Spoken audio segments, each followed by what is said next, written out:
Well, recently, since the Republican convention, John McCain has pulled even or ahead of Barack Obama in the election.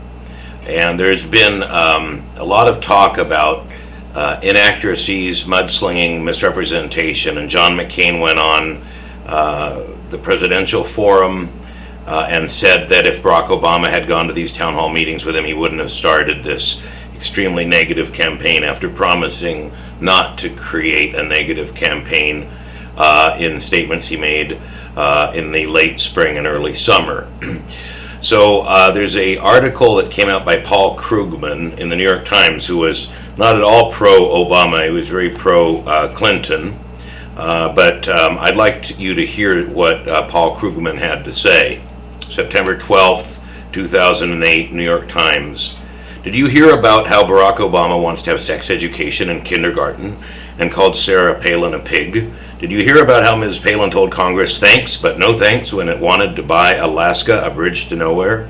These stories have two things in common. They're all claims recently made by the McCain campaign, and they're all out-and-out lies. Dishonesty is nothing new in politics. I spent much of 2000, my first year at the Times, trying to alert readers to the blatant dishonesty of the Bush's campaign's claims about taxes, spending, and Social Security. But I can't think of any precedent, at least in America, for the blizzard of lies since the Republican convention. The Bush's campaign's lies in 2000 were artful. You needed some grasp of arithmetic to realize that you were being conned.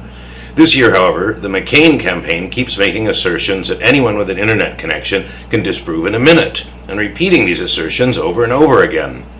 Take the case of the bridge to nowhere, which supposedly gives Ms. Palin credentials as a reformer. Well, when campaigning for governor, Ms. Palin didn't say, quote, no thanks, unquote. She was all for the bridge, even though it had already become a national scandal, insisting that she would, quote, not allow the spinmeisters to turn this project or any other into something that's so negative, unquote. Oh, and when she finally did decide to cancel the project, she didn't righteously reject a handout from Washington. She accepted the handout but spent it on something else. You see, long before she decided to cancel the bridge, Congress had told Alaska that it could keep the federal money originally earmarked for that project and use it elsewhere. So the whole story of Ms. Palin's alleged heroic stand against wasteful spending is fiction. Or take the story of Mr. Obama's alleged advocacy of kindergarten sex ed. In reality, he supported legislation calling for age and developmentally appropriate education in the case of young children that would have meant guidance to help them avoid sexual predators. And then there's a claim that Mr. Obama's use of the ordinary metaphor, putting lipstick on a pig, was a sexist smear, and on and on. Why do the McCain people think they can get away with this stuff? Well, they're probably counting on the common practice in the news media of being, quote, balanced at all costs. You know how it goes. If a politician says that black is white, the news report doesn't say that he's wrong. It reports that some Democrats say that he's wrong. Or a grotesque lie from one side is paired with a trivial misstatement from the other, conveying the impression that both sides are equally dirty. They're probably also counting on the prevalence of horse race reporting, so that instead of the story being McCain campaign lies, it becomes Obama on defensive in face of attacks. Still, how upset should we be about the McCain campaign's lies? I mean, politics ain't beanbag and all that. One answer is that the muck being hurled by the McCain campaign is preventing a debate on real issues, on whether the country really wants, for example, to continue the economic policies of the last 8 years. But there's another answer, which may be even more important. How a politician campaigns tells you a lot about how he or she would govern. I'm not talking about the theory, often advanced as a defense of horse race political reporting, that the skills needed to run a winning campaign are the same as those needed to run the country. The contrast between the Bush political team's ruthless effectiveness and the heck of a job done by the Bush administration is living, breathing, bumbling, and in the case of the emerging Interior Department scandal, coke snorting and bed hopping, proof to the contrary.